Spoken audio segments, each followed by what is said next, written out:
Hello, NAAIA community. Get ready to relive insightful discussions, gain fresh perspectives, and be inspired by the wealth of knowledge our community has to offer. Let's dive into another episode.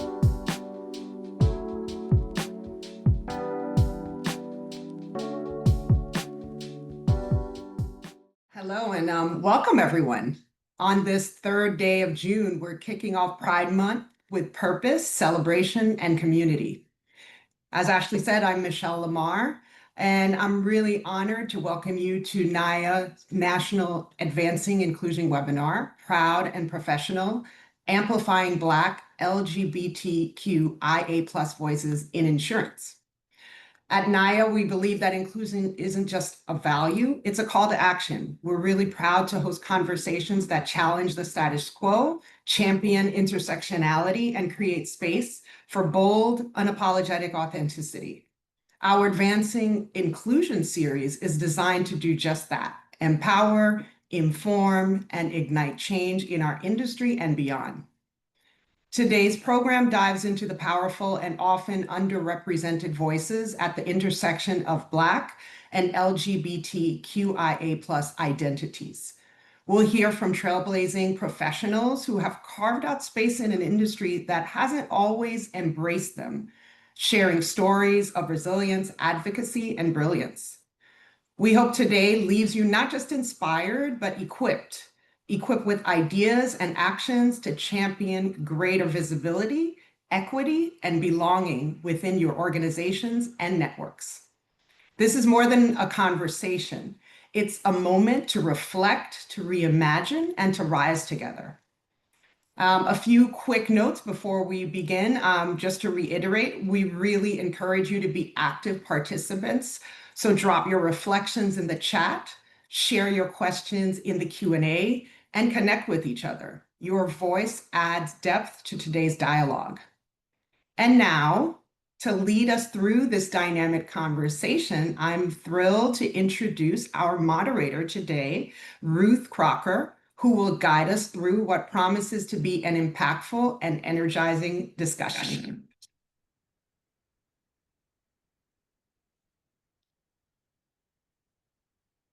Thank you, Michelle. Can everyone hear me before we get started?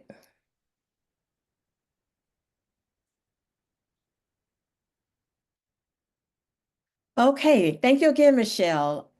My name is Ruth Crocker, and I am the Senior Manager for Talent Outreach and Strategic Partnerships with WSIA. And I focus on building the talent pipeline for underrepresented students. And I have been with WSIA for 6 months now, if you could believe that. And prior to WSIA, I was with CNA Insurance for over 25 years. And I had several leadership roles with CNA in medical management, client services, and vendor management. And I was also the co-chair for Empowering Black Professionals, which was one of CNA's ERGs. I am truly, truly honored to be here today and to moderate this important conversation, Proud and Professional, Amplifying Black LGBTQIA+ Voices in Insurance. I want to thank the NAAIA leadership team for the invitation to moderate this important discussion. As an ally, I want to start by acknowledging that I'm here to listen, learn, and elevate voices that haven't always been heard or valued in our industry. This space is about truth-telling, visibility, and celebrating the lived experiences of Black LGBTQIA+ professionals, not just during Pride Month, but every single day. We know that identity is not one-dimensional. The intersection of being Black and LGBTQIA+ brings both unique challenges and remarkable resilience. And while progress has been made, we still have a lot of work to do to ensure everyone feels seen, supported, and safe at work. So today, let's lean into curiosity and compassion. Let's reflect on what it means to not only support our colleagues, but to actively create spaces where they can thrive. And I want to thank our panelists for your courage, your brilliance, and your voice today. And thank you to each of you who are here today and showed up for this conversation.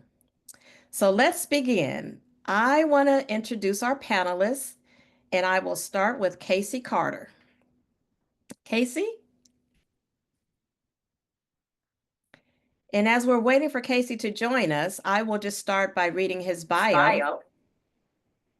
Keshier serves as the Senior Client Manager at Marsh McLennan Agency and is an insurance professional with nearly 20 years of experience in both underwriting and brokerage across diverse industries, including healthcare, education, manufacturing, and construction. Originally from Boston, he has worked in markets across the Northeast, the Southeast, and the West Coast, where I'm from, Southern California. Keshier has held property and casualty licenses in Massachusetts and Georgia and contributed to trial operations and systems testing. He is actively involved in promoting diversity and inclusion as a member and leader in organizations like NAAIA, Link USA, the Atlanta chapter, and AAIP.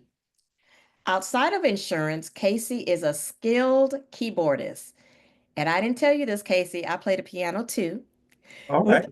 Yes, with nearly Okay. 40 years of experience in performance and teaching. So we're going to have to, get a jam session going here. So welcome, Keshier. Looking forward to the conversation. Thank you, Ruth. You're quite welcome. Our next panelist is Keshier Randolph. And Keshier is a seasoned insurance professional with over 31 years experience across health, personal, and commercial lines. She currently serves as AVP, project leader of Zurich, North America's Underwriting University, where she leads strategic initiatives in an operational transformation and talent development.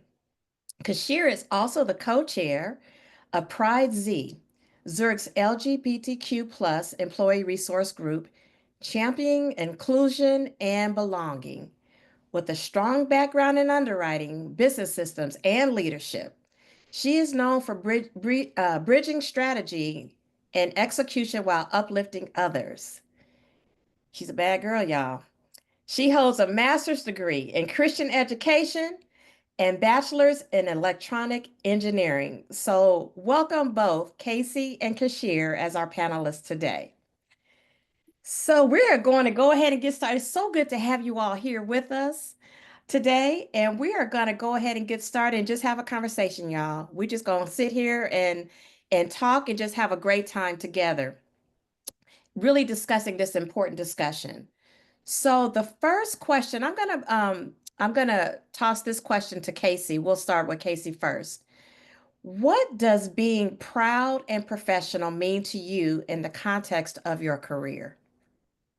Again, thank you, Ruth. I appreciate this opportunity. And to answer that question, to really dig into it, being proud and professional means to me being seen, being active, involved in LGBT and queer spaces, being active in my diversity, equity, inclusion within my companies that I've been part of.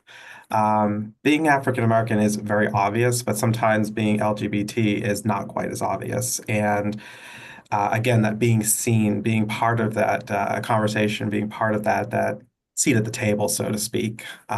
The beginning of my career, I wasn't really focused on bringing my whole self to that table. I was more focused on the job, mastering that, understanding, my roles. But as I've gotten further on in my career, it's just been able to, get into being able to have the freedom, the ability to express myself. So that's what being out and proud and professional means to me. Appreciate that. Thank you for that. Keshier, how about you?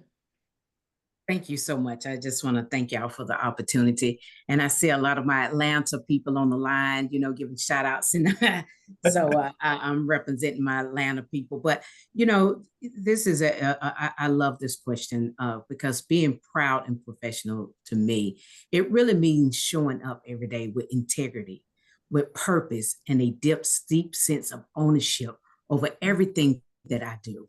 It's about me being confident in who I am, and bringing, and being an impact in other people's lives. Also upholding myself with the highest standards and accountability.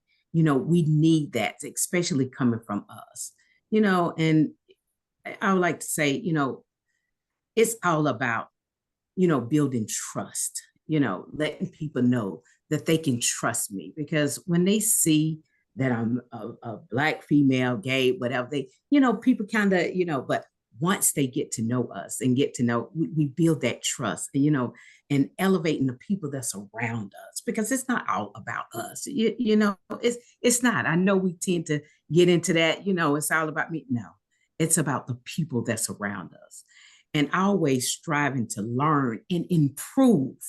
That's the most important things.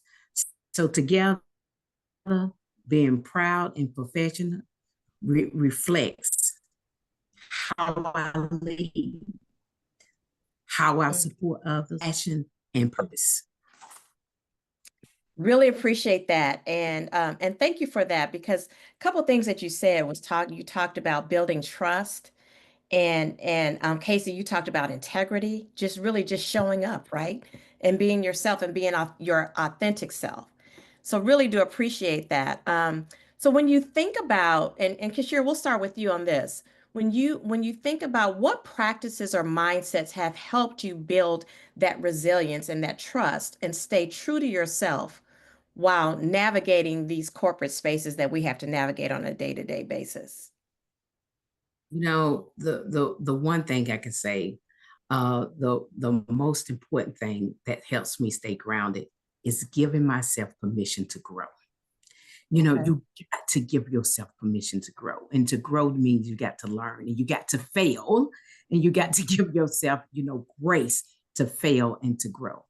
And when that happens, when you embracing both wins and the setbacks, that's part of my journey. That's right. Part of our journey. And I've learned to trust my instincts. I've learned to speak up with confidence. And the most important thing, I've learned not to shrink myself to fit in. I don't do that. Early on, 30 years ago, maybe I shrunk myself to fit in. I'm grown now. Bold and proud. Bold and proud. That's what I'm hearing. That's what I'm hearing. Yes. I love it. I love it. Bold and proud. Don't shrink. Yeah. Don't shrink. Stay true. I'm staying true to who I am. And I set healthy boundaries around me too. We get to a point where we don't accept unhealthy boundaries, and staying connected to my why, and not losing sight of the bigger picture, especially when things get tough, So, I always surround myself, like I said, with people that's going to uplift me. And lastly, the one thing I got to say, I practice gratitude, reflection, taking the time to thank God and acknowledge Him, and know how far I've come, helps me to move forward with my purpose and with my pride. Appreciate that, Keshier. And one of the things that you mentioned that I think is really important is, and you said it and you kind of moved on, but I think I want to come back on that, is healthy boundaries. Yes. Making sure that you set those boundaries around you in order to be able to, to function on a day-to-day basis and really have that mental, that really, your mental mindset. When you set those boundaries, you make sure that you're setting boundaries that's gonna work for you. So really do appreciate that. Keshier, what about you? What practices or mindsets have helped you build your resilience and stay true to yourself while navigating, your day-to-day corporate spaces? I want to circle back to what Keshier was saying in terms of the confidence, because that's actually one of the points that I had as well, is that confidence in my role and what I'm doing is really the mindset that's helped me stay resilient and stay true to myself, is knowing that I can do the role and everything else just kind of falls in place for me. So confidence, I would say, is really the key there. I really come to realize that there's a constant reminder that a lot of people really just aren't affected on a day-to-day by necessarily identity, it's more your role. So I try to put that into my head that, it's not really about me all the time. But it is, it definitely is. But, I try to work with that mindset. I view sometimes being Black and gay as an extension, and really a strength at some points, really become memorable in a sense. And I do see it as a strong part of my identity. Um, I also feel that while privacy is usually what's needed, I believe in like not producing a falsehood, so to speak. I want to be, like you said, be true to yourself because people can sense that. And that impacts my job in broking and in the industry is just, they can sense when you're not being true. So if you're not true to yourself, then you're not going to be true to your clients. You're not going to be true to everything, anything you're really doing in life. So again, it all circles back to confidence and just knowing yourself. So I'd say that's the mindset that I approach it with. Yeah. So I appreciate that, Casey. And there may be some on here that's listening that may want to know how do you build that confidence? Because when you say, build confidence, have confidence, what steps that you take to do that? I'd say at this point, it's more just about it's the experience, really. It's just being involved in everything. It's kind of jumping ahead to one of the other points that I Right, want to bring right. up a little Yeah. further down the line, but Uh-huh. just being being active and like I said, being seen, just getting out there. And I think the more that you're seen, the more that you put yourself out there, the more that confidence will come. Is really just how I see it. Yeah. So Absolutely. it's something that's going to come with time. And something that is just, I was just going to say, it's going to take time to build, Yes. continue to Yes. build it. Okay. Absolutely. Appreciate that. So thank you so much. So Keshier, let's go back to you. When you think, what gives you hope for the future for diversity and inclusion in the insurance industry? We know that we're dealing with a lot of different challenges right now today. So what gives you hope for the future for DEI and belonging? Well, I must say, to see real change, it has to start at the top. It has to, and we have to be the change that we want to see as well. Mhm. But the one thing that I'm especially inspired. I'm inspired by the younger generation entering this industry. Honey, they are bold. They Yes. asking tough questions honey. Mhm. And let me tell you something. They expect fairness. They're not asking, they're demanding fairness. So And that young accountability. generation, And yeah, accountability. yeah, Right. they're coming Yes. in, Yeah. and Mhm. that's what gives us the energy, and that's going to help us to grow. At my company, I did the inclusion training. I'm sure that a lot of companies went through inclusion training. I did the inclusion training. And one of the things that I did learn is that people, they want to do better. They just need that space to be better and to grow better and that encouragement because they want to do better. And, Mhm. but at the end of the day, there's still lots of work that needs to be done. But I truly believe that we're all on the right path. If we keep showing up, making space for others to be their authentic selves and staying true to our values, Mhm. we're building a future where everyone has a place and a chance to thrive. Love it. I saw one of the comments where it said Gen Z didn't do not come to play. And I I have know a that's right. I have a Gen Zer, so I know. She don't even go there, but she don't play. Yeah, so appreciate that. Right. You absolutely correct Yes. with that. Absolutely correct. Mhm. So Casey, you have any thoughts on that? I agree right there with what Keshier's saying. That next generation is bold. It's true. They're Mhm. more Yeah. true. We're just surrounded. They're surrounded by that diversity. So that's what's driving that. That's what's fueling it. And that is my hope as well. Just as all of it for Gen Z. I also Yeah. think that we need to continue our diversity and equity inclusion programs now more than ever, just in the environment that we're in. And we need to continue to see that sponsorship from our major carriers, our brokerage partners, and adjacent organizations like NAAIA, like Link USA. We need to see that, out there to keep that going, to keep those conversations going. And it brings me joy so much to see that next generation. I'm right there with you. I remember being one of those newbies in the beginning, and now it's just like, wow. It's just, I'm excited for the next generation. Yeah, that's awesome. And like I said, and I mentioned accountability, the next generation, they are definitely holding all of us Oh, accountable, right? yes.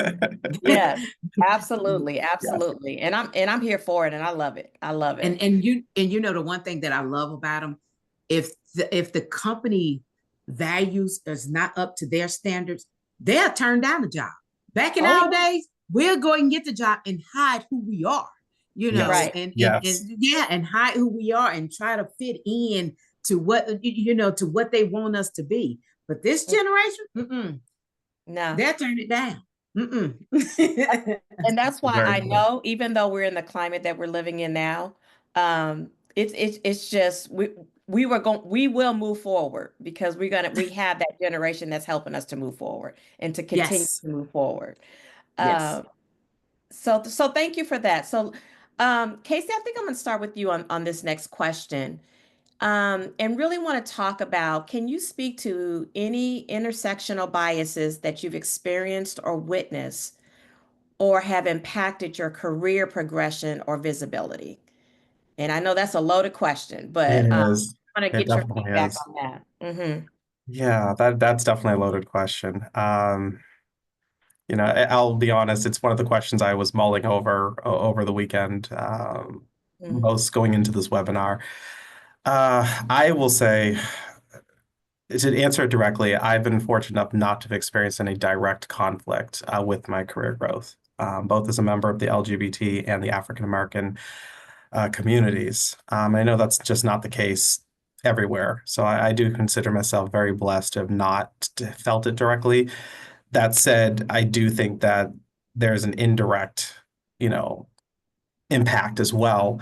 I think we have to start with the definition of intersectional biases, is the understanding of that marginalization, the exclusion, and seeing those accumulative effects going beyond just a single axis basis bias, where we're just dealing with one bias. We're dealing with two. We're dealing with being Black, being gay on both sides. So, we're dealing with stuff like wage inequality. We're dealing with, being, like you said, denying who we are at work and representation of the companies, promotions, jobs, all of it.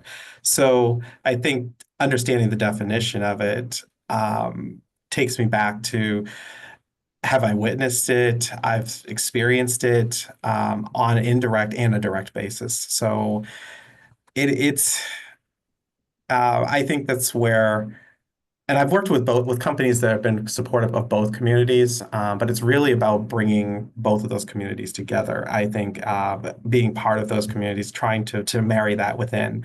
Um, but but again, circling back to the original question, no, I haven't experienced it directly. I would say, Okay. but yeah, Okay. it's a loaded question. It is. It is. Yeah, yeah. And Keshier, what are your thoughts on that?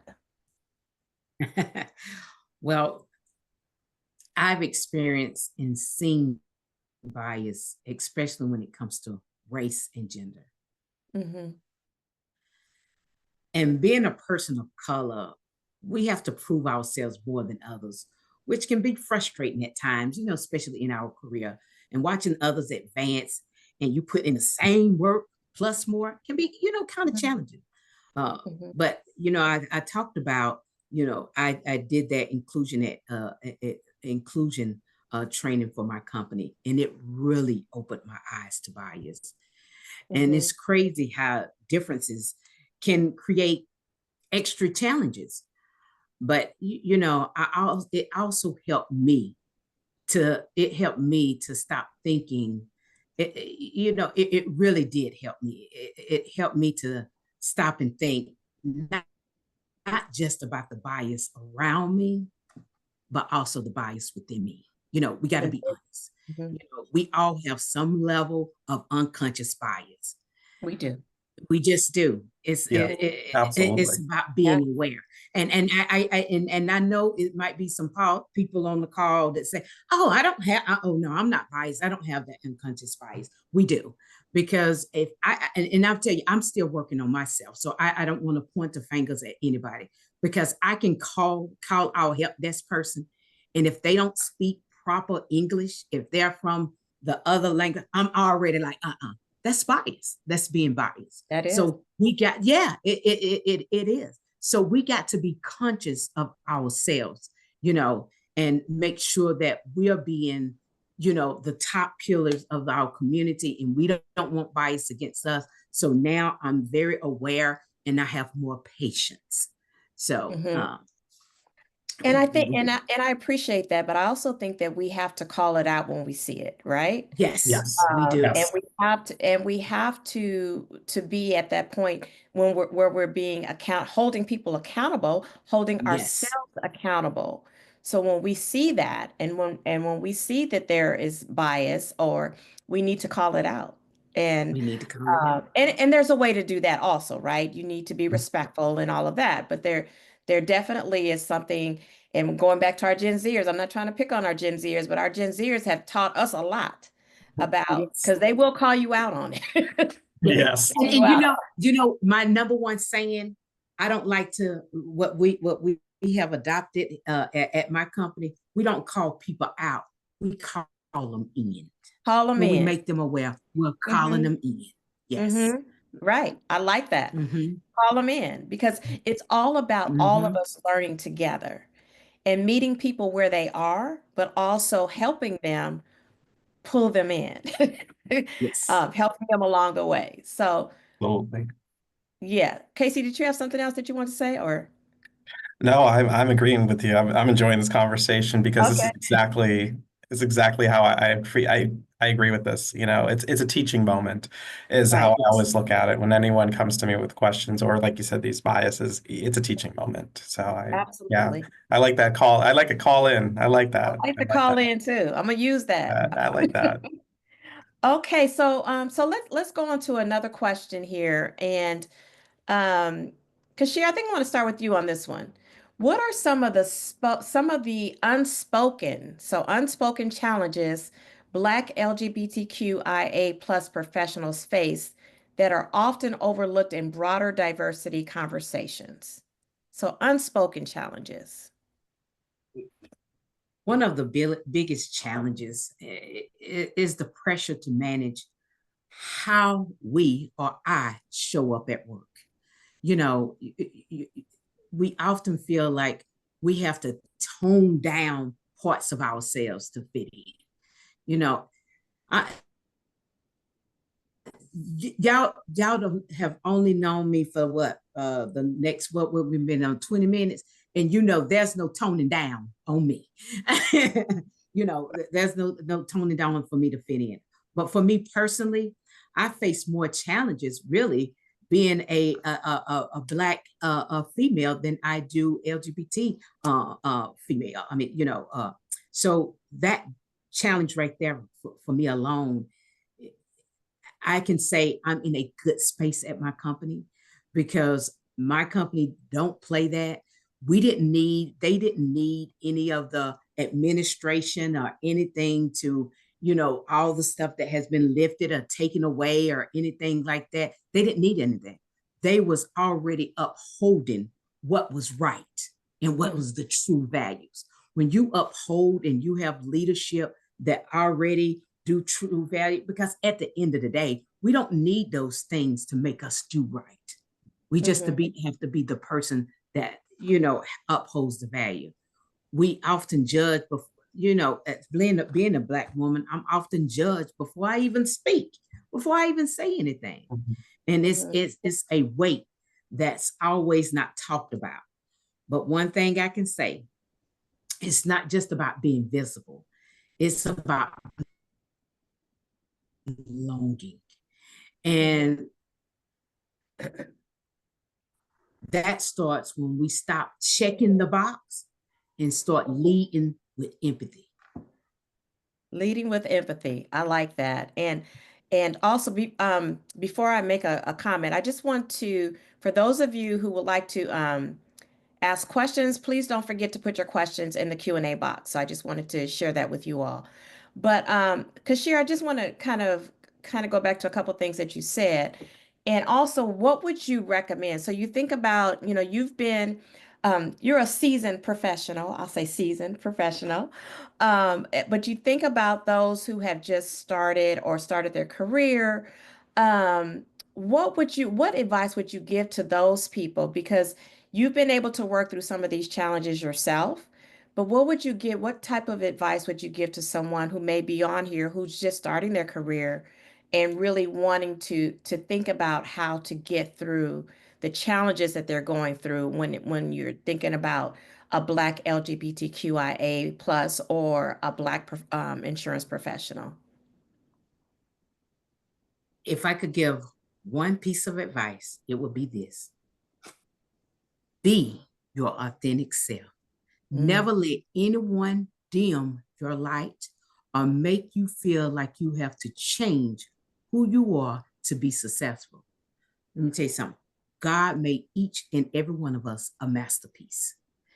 And like a masterpiece that hangs in a museum, people may come by that masterpiece, they may criticize it, they may question it, they may even define it. But at the end of the day, it still stands as a masterpiece. as a masterpiece. That's right. Baby, it don't matter what they say about it, it still hangs in that Hmm. museum as a masterpiece. Yeah, I And love so it. are we.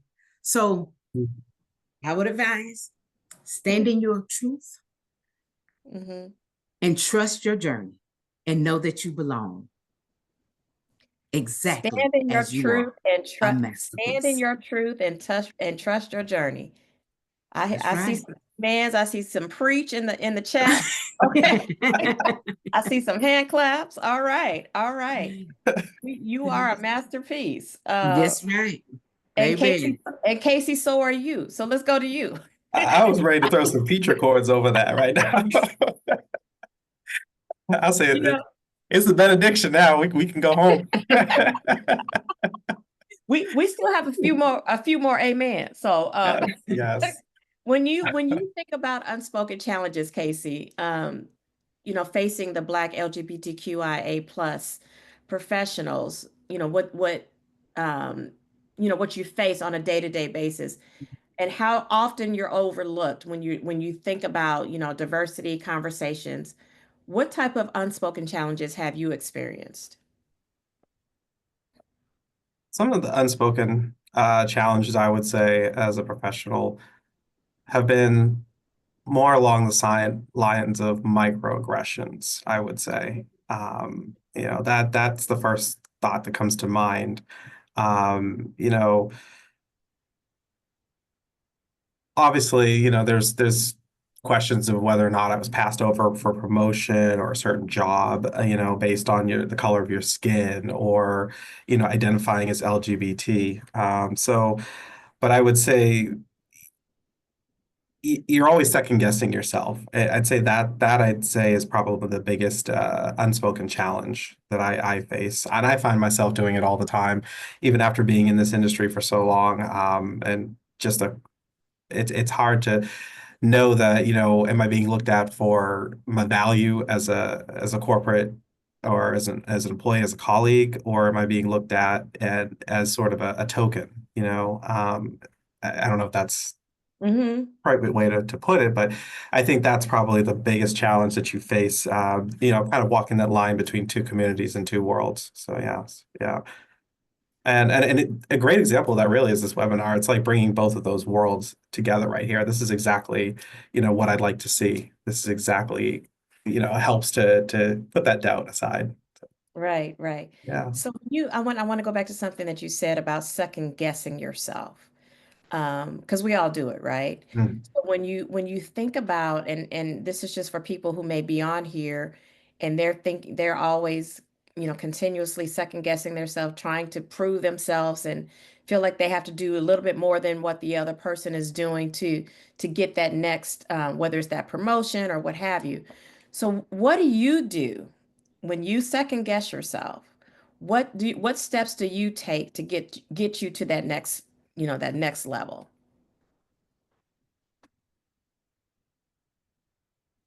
I would say just powering through. Sometimes it's Honestly, it's resistant, just right? right? I just kind of, I'm an odd guy, I'd say. It's just my personality, but I'm the type of person that's, I know I made the decision and I'm going to find a way to defend it. If I'm wrong, I'm wrong. If I'm right, I'm right. But that second guessing, there's still blessings in front of me. I think that's really Mhm. what it comes down to. There's still a blessing in front of me. And I'm second guessing myself on something that didn't even happen or possibly didn't happen. And, at that point, you have to look at what the good that you do have in front of you. So I think that's the way to get around it. Look at the positive. Look at what you've already done. Look what you've achieved. So I'd say that's the best way to get around that second guessing.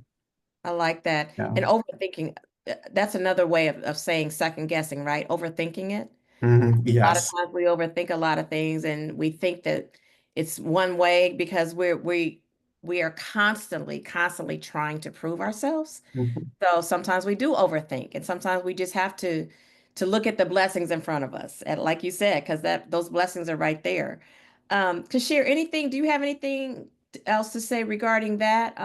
Regarding second guessing yourself, and any words of wisdom that you may have for some folks on the call? And that's where the surrounding yourself with positive and uplifting people, because I can second guess myself, but my people around me go tell me, oh, you got this, you're the best, you're on it. So making sure you're grounded around people that's putting out, that's putting into you the same thing that you're putting out, positivity. Make sure you have that. You have to have that in your life, because if not, you're going to second guess yourself. And guess what? The piece, but it's not negative, going to say, yeah, you're not done, you're done, you're done. You don't need that in your life. Take that out of your life. Yeah, Yes. going back to what we talked about earlier, right? Those healthy boundaries, right? Yeah, Making Mm-hmm. sure we have those folks absolutely. around us. And what I call my personal board of directors. I use Yes. I have my personal board of directors, and when I'm second guessing myself and when I'm overthinking, sometimes I just reach out to somebody on my personal board and say, okay, this is what I'm thinking about. What do you think about this? And they're like, Ruth, you're overthinking this. I'm like, oh, okay. Yes. And Ruth, I can tell you, I can't speak for nobody else's company, but my company and my leadership team is I'm overwhelmed sometimes about how they uplift me, how they encourage me, how they get me through. And, like I said, and being a gay female, my God, they love my wife more than they love me. I think I get a little jealous about that. But, my leadership team and my team, you got to have that love around you so that we Mhm. can be successful. I love it. I love that. I love that. And that's a blessing. I Yes. can count it all joy because that's a blessing to be able to work for an organization that where you feel that way. Because everyone doesn't have it that way. So that is Yes. truly a blessing. Okay, so we're going to go to, I think we have one more question. And we've been dropping a lot of gems, a lot of pearls, a lot of jewels here. But if you could give one piece of advice to the next generation, and we've been talking about the next generation, they could probably give us a lot of advice, but we're going to give them something. If you can give them one piece of advice for the next generation of Black LGBTQIA plus insurance professionals, what would that advice be? And we'll start with you, Casey. Staying true, being confident, don't buckle under that pressure. Um, get an off-color remark, use it as a teaching moment, guide, redirect, but just don't buckle under it. Just stay true. That would be my top advice. Another bit of advice I'd like to throw in there too would be mentorship. I do believe in that, as well as seeking out that corporate tribe, those people, as you said, Keshier, like that's really important to have that support system. I was very fortunate to have a mentor for in the Black community on, you know, when I was first starting out in my career. And then from an LGBT perspective, it's a little more difficult to try to find that mentor. And if you can't find that mentor, then an ally or a good friend, a colleague, someone that you can really trust. And I think having that really this opened a whole new side of me, and seeing how confident they were, it really inspired myself to really be more confident in myself. Now I can come to work and, like you said, having that organization to have your back, but just coming to work, I feel confident. I have my pride flag out. I talk about, going to Pride or being supportive of our initiative. So I don't shrink back from it. So I think just having that support, I think that support is the biggest part of it, and just staying true to who you are.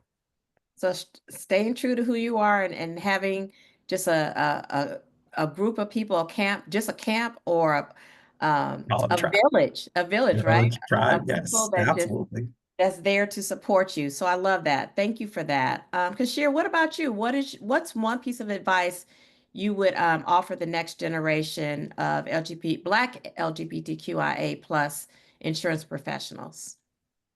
And I'm staying true to what I said when I said, be that masterpiece.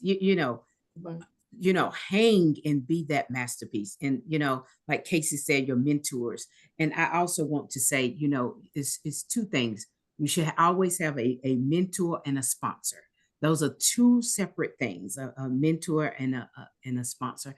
A mentor is somebody that's going to challenge you, and make sure that you're on the right path. Make sure that they're challenging your every thought. Have you thought about this and all that? But also you need that sponsor. That sponsor is that person that's going to speak your name when you're not in a room.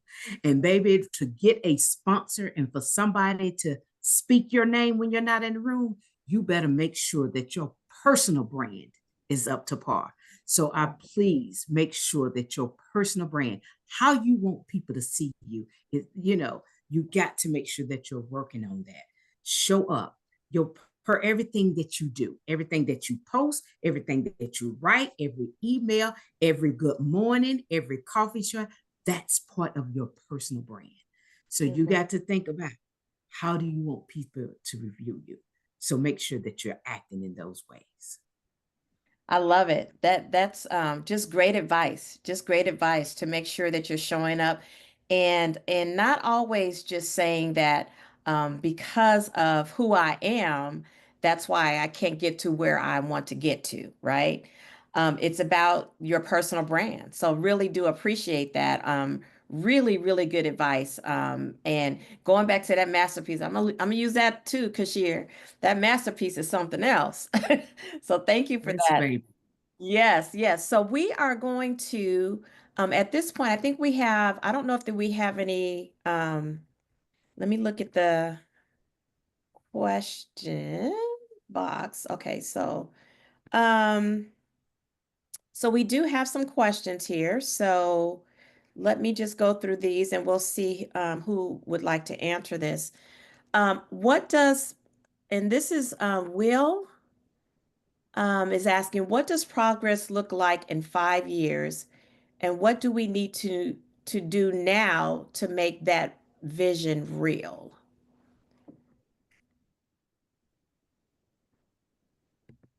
So Casey or Keshier, what does progress I can look like start. in 5 I'll let years? you start this year. Okay. I can start. What progress looked like in 5 years? First of all, we got to move on from this year, and not put in place the next 3 years. We got to still move the way that we have always moved. Just because they're removing different things or saying we can't say this or saying we can't say that, I think we still all have integrity, and we should move in that. We should move in a way, a movement of togetherness, despite who is in the administration.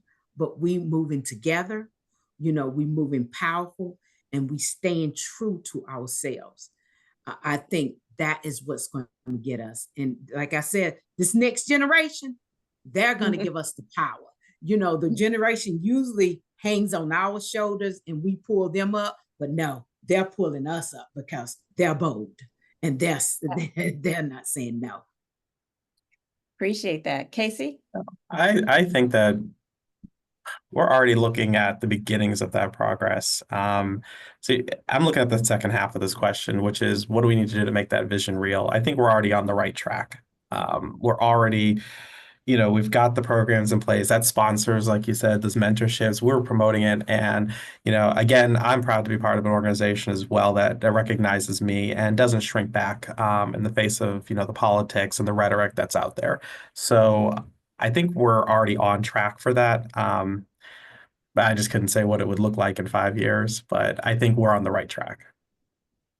And appreciate that. And I will say, Casey and Keshier, both of you are working for organizations that that you feel that you can be your authentic self.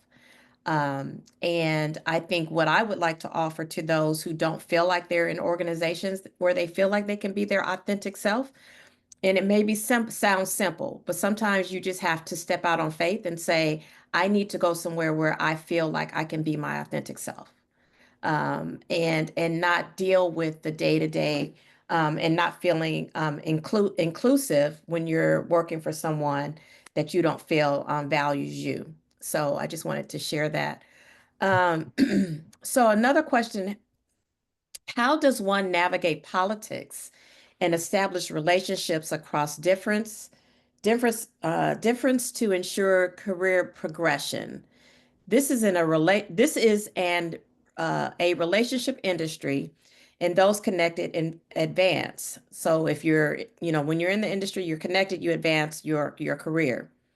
It is hard as an LGBT plus person, Black person, not part of the dominant culture, especially when you're the only one of both. Often the situation, in my case, it's quite uneasy at times. And this is from someone that's anonymous. And thank you for sharing that. It's very heartfelt. So, Keshier or Casey, do you have a response to that? I I think for myself, I go back to my past self when I see a comment like this because I think about, what it took to get to that point. I think that's what I'm reflecting on right now. Um, Again, I think it really goes back to everything I've said is like, just finding the right people to be around. Um, but it is very difficult. I understand what they mean by the relationship industry and knowing who you know. Um, I think for myself, I've reached a point in my career that I wouldn't say I don't care, but it's just like, I'm just going to be me and that's just what you're going to get.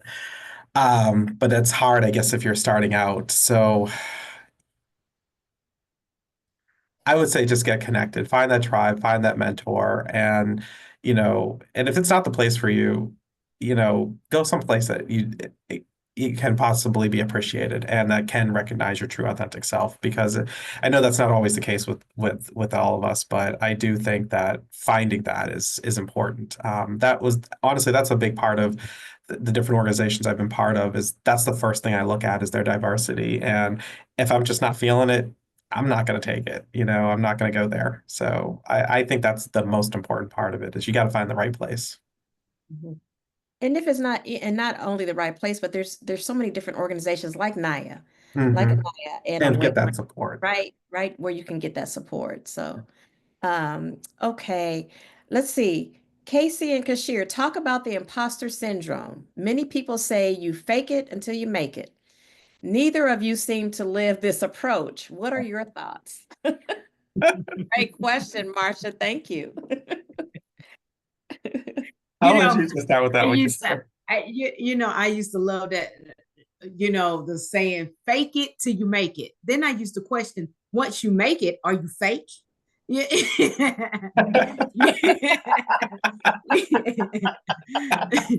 So,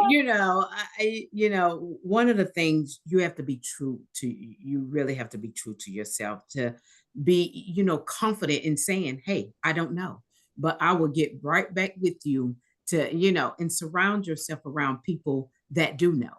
But it's okay. Please know that it's okay to say, hey, I don't know, but I will do all I can to get you the answers that, need to be said or anything like that. So, you don't have to. I know a long time ago we had to fake it until you make it, but I'll remember this.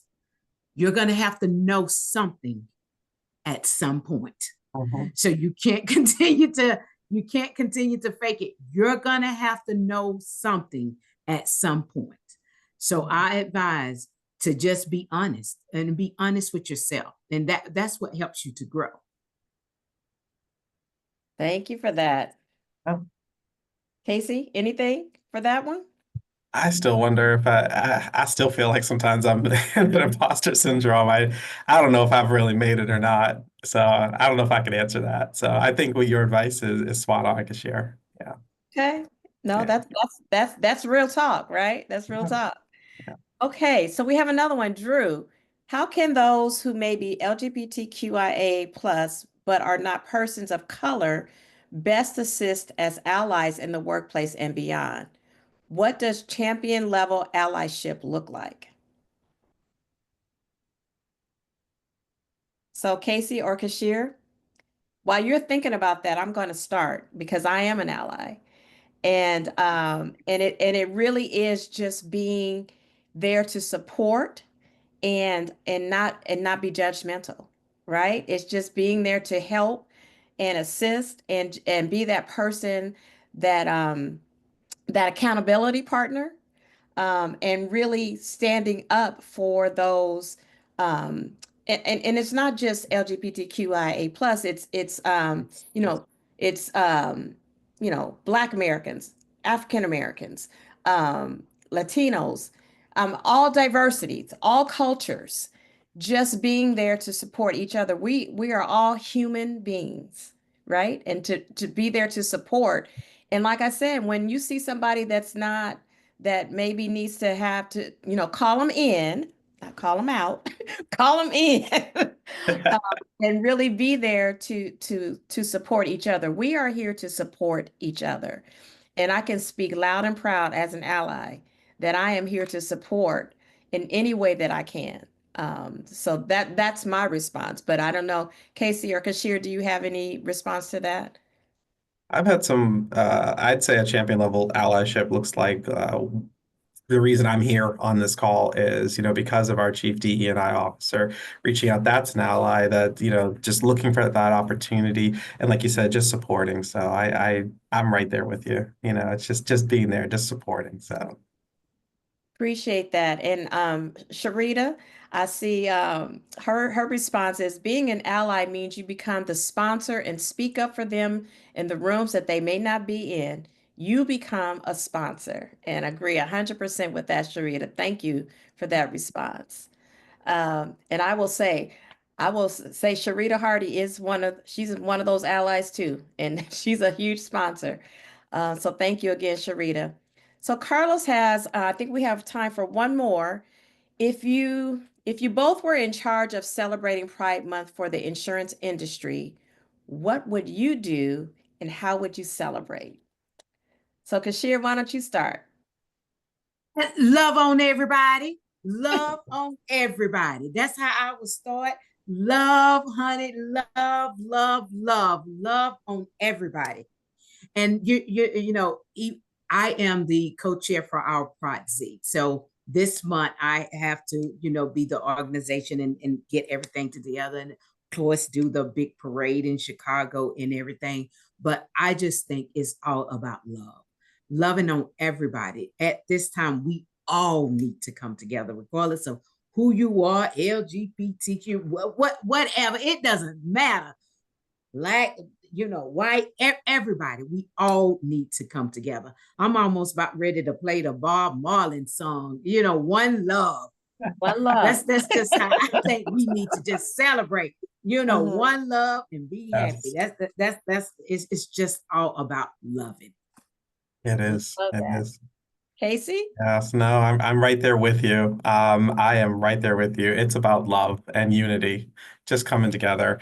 That's one of the things I love about Pride. I have organized prides with some of the companies I have been with, and like again, getting that tribe, getting those people together, and that sponsor, and getting out there and representing.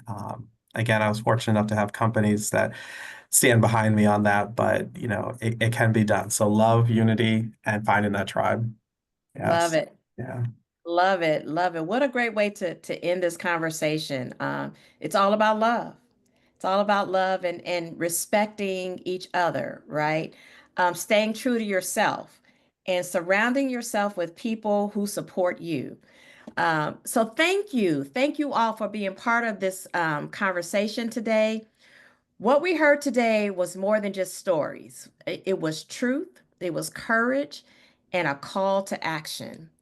Our panelists reminded us that identity is layered, that inclusion must be intentional, and that allyship is not a title, it's a practice. And we also learned from Sharita, we also need to be a sponsor, right? As we leave this space, I hope we carry forward the responsibility to listen more deeply, speak up more boldly, and build systems that don't just include people, but value all of us of who we are and where we are. Let's commit to doing the work, not just during Pride Month or not just during Black History Month, but every single day in every room that we're in, because real progress happens when we center those at the intersections. To our panelists, thank you for your honesty. Thank you for your leadership and your powerful presence. And to everyone joining us, thank you for showing up. We truly appreciate it. And let's keep this momentum going. And with that, I will hand it back over to Mr. White. Thank you so much, Ruth. As a moderator, you did an amazing job. And thank you to our panelists for your truth and your journeys, the stories that you shared with such transparency and vulnerability in this space. I can read the comments that were running through the chat. This was for sure an impactful moment. Thank you for watching this flashback episode of NAAIA. We appreciate your time and hope you found the insights valuable. Stay tuned for more enriching content. Until next time, thank you for being a part of the NAAIA community.